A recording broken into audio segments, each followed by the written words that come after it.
Y ya estamos de regreso y estábamos leyendo datos alarmantes. Es un rubro que hemos dejado muy de lado, que muchas generaciones dejaron a un lado, que todavía hay gente obtusa como Donald Trump que cree que no hay contaminación, que no hay cambio climático, que no nos afecta la salud, cuando es algo que estamos viendo y que estamos heredando y que si no hacemos un cambio radical hoy, las afectaciones no va a haber marcha atrás. Y por eso tenemos hoy a Alicia Silva que nos va a hablar de sustentabilidad, pero de un lado que igual no estamos tan conscientes, que es la arquitectura. Alicia, bienvenida, muy buen día. Muchas gracias por invitarme, es un placer estar aquí.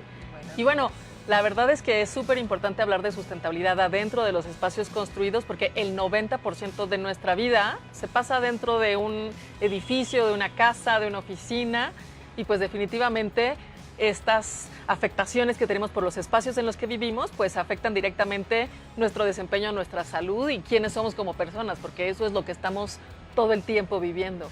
Oye, como arquitecta, ¿cómo pasar de hacerle caso a un cliente de cuáles son las necesidades de una oficina, las necesidades de una casa o del proyecto que se tiene a manejar esto y volverlo sustentable? ¿Cómo fue el cambio? ¿Cómo te empezaste a empapar de esto? ¿Y cómo convenciste, que es lo más difícil, al cliente de que es algo que tienes que hacer? Pues mira, la verdad es que para mí fue algo muy natural. Yo empecé desde la universidad y es que en México tenemos maravillosa arquitectura vernácula, arquitectura sin arquitectos y la verdad es que construimos de manera pues muy sustentable en los pueblos, en las ciudades coloniales, en todo eso. Y entonces pues empezar a trabajar y ver cómo es la industria de la construcción y ver que es también una industria que mueve países, mueve economías, pues te das cuenta que necesitamos hacer una transición para poder hacer un impacto positivo. O sea, yo me acuerdo mucho ir a Valle de Bravo y decirle a mis amigos, vean estos bosques, seguro en 20 años van a desaparecer porque vamos a construir encima de ellos. Porque me ha tocado, yo estudié en Puebla, y definitivamente muchísimos lugares donde había bosques, ahora hay casitas, ahora hay desarrollos, ahora hay muchísimos edificios y no hay una compensación ambiental para lo que estamos haciendo y obviamente eso ha tenido un impacto fuertísimo en la salud de todo el mundo y justo el mes pasado la verdad es que todo el mundo nos aterramos de qué es lo que estaba pasando, pero fue una evidencia pues, de lo que estamos haciendo, es decir, sí, estamos construyendo y construyendo y construyendo, pero sí se puede construir en armonía con la naturaleza y regenerando lo que estamos destruyendo. Hablando de esto, Alicia, ¿cómo es una construcción sustentable? Cuando viniste aquí dijiste que este era un edificio certificado, pero ¿cómo es? ¿Qué tiene que tener un edificio para ser sustentable? Mira, antes se pensaba que los edificios sustentables eran los que ahorraban energía, agua y algo de residuos, pero en realidad pensaban que energía y agua. Yo me he encontrado con gente que me dice, mi edificio es verde porque le acabo de poner un muro verde, ¿no? Entonces, la sustentabilidad es algo muchísimo más completo que tiene que ver con el análisis del ciclo de vida del edificio, con su huella de carbono y, por supuesto, con la utilización de sus recursos. Pero hay cosas para mí tan importantes como, por ejemplo, el derecho humano a respirar aire limpio, ¿no? O tú hablabas de que debería de ser el derecho de todos, ¿no? De los animales, de los insectos, de las plantas. Y la verdad es que un edificio sustentable tiene que emular o replicar las condiciones de la naturaleza. Los seres humanos no estamos hechos para vivir alrededor de plástico y de smog y de carros y de un espacio que no tenga contacto con la naturaleza. De hecho, en las ciudades hay un incremento todos los años de las enfermedades mentales por nuestra falta de conexión con la naturaleza o por el estrés que tenemos porque en realidad no vamos a la naturaleza, no vemos plantas crecer, vemos plantas artificiales. Entonces necesitamos este contacto con lo natural y bueno, hay muchísimos estudios de cuáles son las cosas que verdaderamente nos ayudan a regenerarnos y sobre todo a desarrollar nuestro potencial. Por ejemplo, en los 70 se creía que nada más teníamos que arreglarnos para ser funcionales. Hoy en el 2019, casi 2020, queremos ver hacia dónde puede llegar, cuál es el potencial humano. Entonces, de antes la sustentabilidad era un poco morir más lentamente, ahora es cómo podemos no nada más ser autosuficientes, sino producir toda nuestra energía, darle vuelta al agua completamente y ser autosuficientes en el agua y además vivir rodeados de materiales que no tengan tóxicos, ¿no? Y está totalmente demostrado que una persona que vive en un ambiente sano se desempeña mejor, no tiene depresión, puede ser mucho más inteligente incluso, porque imagínate, si no tienes buena calidad de oxígeno, no piensas bien, No te da irriga la sangre. flojera, Sí. necesitas café y a veces nada más es que no tienes buena calidad de aire. Sí, Claro. me gustaría tocar, perdón, No, sí, Elsa, sí, sí.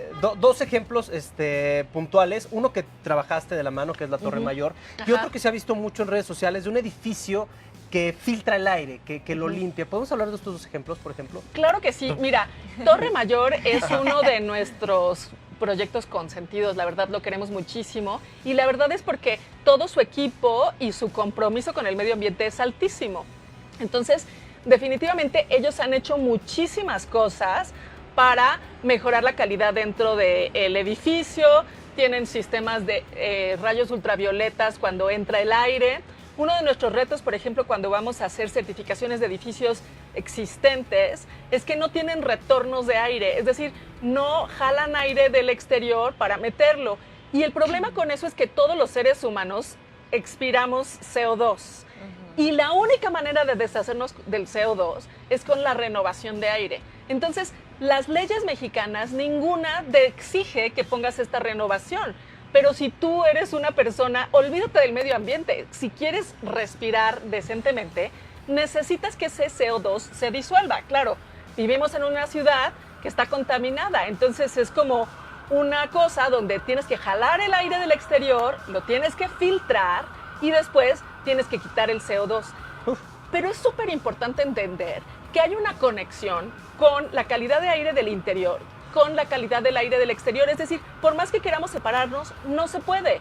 Es decir, tenemos que trabajar tanto en políticas públicas que nos ayuden a tener buen aire en la ciudad, como en ver cuáles son los contaminantes en el interior. Fíjate, en lugares como estas torres, que está todo cerrado porque hay aire acondicionado, el aire de adentro puede estar hasta 5 veces más contaminado que el de afuera. Órale. Entonces sí necesitamos tener muchísimos recursos para poder hacer sustentable nuestra vida. Es decir, revisar las cosas de limpieza, revisar que haya un retorno de aire, ver cuáles son las cosas que se ponen. Por ejemplo, el amonia o el cloro, que es con lo que limpiamos, se tarda muchísimas horas en salir de nuestro espacio construido y mucho más si no hay renovación de aire. Entonces, tú crees que estás limpiando cuando en realidad estás intoxicando a todos, ¿no? Entonces hay muchas cosas así que tenemos que aprender porque tampoco es que sea rocket science, es algo que verdaderamente necesitamos saber para protegernos y para también exigir que tengamos lugares limpios. Claro. Hablabas de que México es un país muy bien posicionado en este tipo de arquitectura. ¿Qué otro lugar, qué otro país está adelantado en arquitectura sustentable? Pues mira, definitivamente todos los países desarrollados han hecho muchísimas políticas públicas en términos de avanzar la sustentabilidad.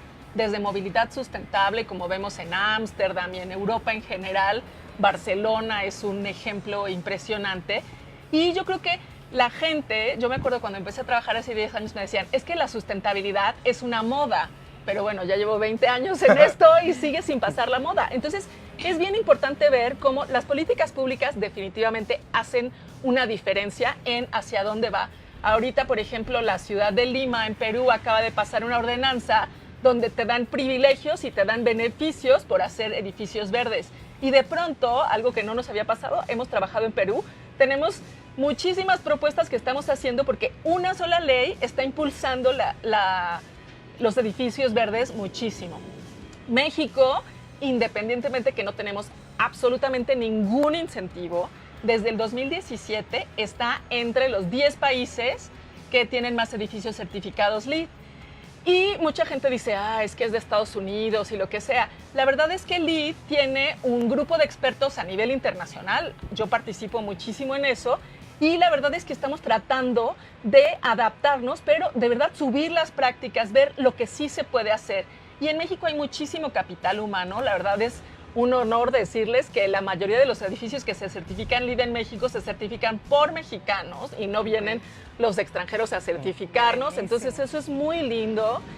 Y toda la industria se ha favorecido de entender las mejores prácticas internacionales porque además las hemos excedido. Tenemos La mayoría de los edificios que se certifican en un nivel súper alto, que es oro o platino, y eso dice que estás abordando no nada más energía, agua, residuos, materiales, sino muchísimas otras cosas, ¿no? Ok. Movilidad, y metes en la idea de la gente pues todo lo que está pasando. Y no es tan caro, ¿no, Alicia? La Bueno. verdad, o más o menos sí. Es que ese es uno de los mitos. Todo el mundo cree que es carísima la sustentabilidad, pero qué caro es que te enfermes de cáncer porque estás respirando Totalmente, sí. cualquier cosa, ¿no? Sí, o sea, totalmente. y todo eso ha ido bajando los precios alucinantemente. Fíjate, nosotros pusimos paneles solares, paneles fotovoltaicos en nuestra oficina hace 10 años y más o menos nos costó 200,000 pesos. El retorno de la inversión en esa época eran 12 años. Este año volvimos a cotizar para ya ser completamente net zero.